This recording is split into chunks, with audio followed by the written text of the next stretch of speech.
it's really going directly to the experience. If we go directly to the experience of simply being is our fundamental experience prior to thoughts, sensations, perceptions, that there is just the experience of being or the awareness of being. And that's always there, so to speak, in the background of experience, colored or obscured to a greater or lesser extent by thoughts, perceptions, sensations, and so on. So if we go, and the illusion, so normally we derive our sense of ourself. Everyone has a sense of being myself. And we all derive that from the fact of being. But most people's sense of their self is limited because our being is mixed with the content of experience, thoughts, images, feelings, and so on. So most people's sense of their self is a combination of their essential being, which is utterly intimate and yet impersonal, and the qualities of experience. And this mixture of our essential being and the qualities of experience makes for what's called the ego, or the separate self, the illusory self. But as I said before, the illusory self is not non-existent. It is real, but it's not what it appears to be. What is it really? Pure being, utterly intimate, but impersonal and infinite. How does it appear? Temporary and finite. So in the progressive paths, you have to work your way back through all the illusory layers and finally end up with the awareness of being. In the direct path, we just go to the awareness of being. I mean, everyone has the experience of being. It's not, there's nothing, it's so simple. Everybody can say of their experience, I am.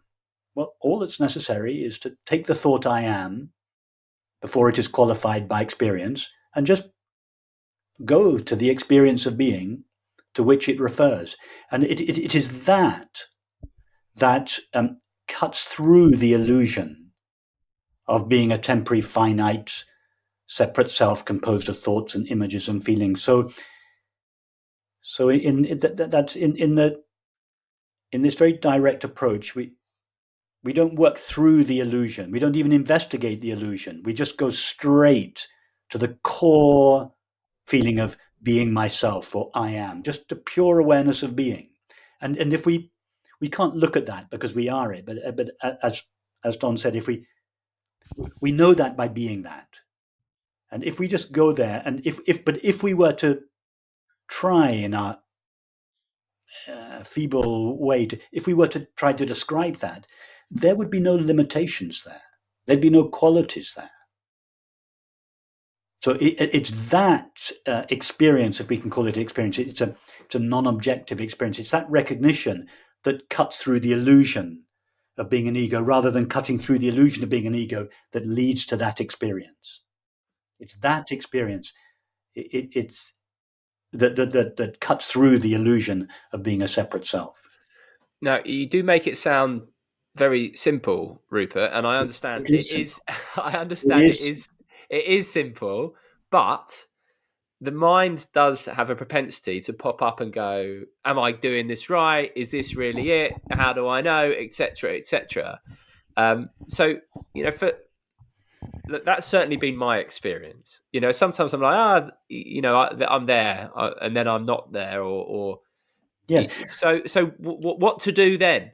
Well, as Don very nicely described, 20 years ago, to begin with, you close your eyes, you turn away from your experience of the world, and you just face a jungle of sensations, feelings, and thoughts. That's all there is. It's torture. But if you persist, and I don't mean in a skillful way, if you were, for instance, to ask yourself, but what is it that is aware of these thoughts and feelings? And that takes your attention one step further back. Initially, our attention is with the world. We close our eyes. Our attention is with our thoughts and feelings. But you then ask, but what is aware of these thoughts and feelings? That takes us one step back.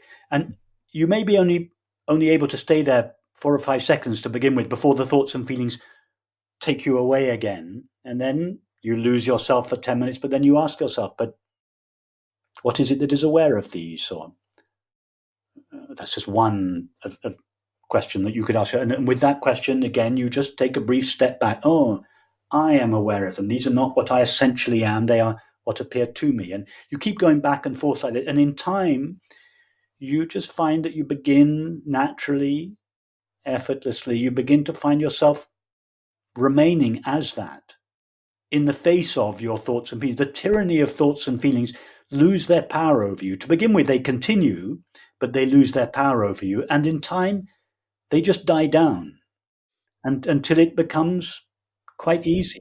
As Don said, you just close your eyes, and there's no methodology. You no longer have to ask yourself a question such as, who am I, or what is it that is aware of you?